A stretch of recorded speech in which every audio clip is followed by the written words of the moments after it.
এক ডজন ডিমের দাম তো 100 টাকার উপরে হইলে 8টা ডিমের দাম 40 টাকা। এটা একটু ভাঙ্গে যাওয়ার কারণে এটার ভিতরে আছে, মোটামুটি খারাপ না, ভালোই। আর এবং ওয়ান টাইম বাড়িতে আছে, মোটামুটি সেফটি আছে। মানুষের মধ্যে কতটা স্বস্তি নিঃশ্বাস ফেলে? আমার মনে হয় ভালোই হইব, কারণ পালানোর তো মানুষ খাইতে পারতেছে এবং পরিষ্কারভাবে করতেছে ওয়ান টাইম বাড়িতে।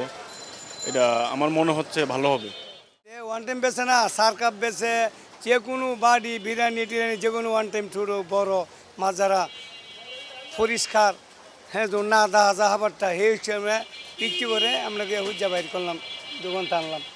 দিন ভেঙে গেলে তো কেউ নিতে চায় না। নিতে চা নিগা নিতে চা। তবে এখন তো রমজান মাস তো পার্টি করে জিনিসটা লাগিয়া সময় মতে ইফতারি আগে পরে এটা খাইজা লাহার মতন জিনিসটা লাগলে সৌন্দর্য, দেখতে সৌন্দর্য জিনিস বলা এখন নিয়ে যা এগুলি হিসাব রমজান মাসের লাগে। এখন রমজান মাস গেলে আর হবে না। কি ধরনের কাস্টমার বেশি আসে?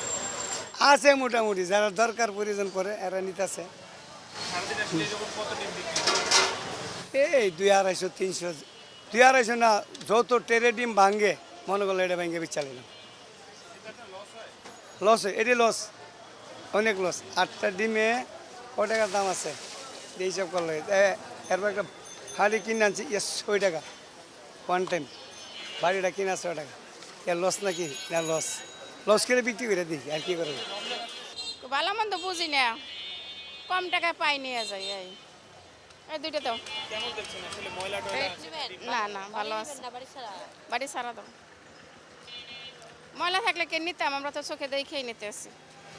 আসলে রোজা মাসে সব জায়গায় দাম বেশি, এখানে আসলে দামটা যে কম। সব জায়গায় দাম বেশি, কোথাও কম না। আবার যেখান দিয়ে যার ভালো লাগে, যেখান দিয়ে যার পছন্দ হয় জিনিসটা, ওখান দিয়ে নিয়ে যায়।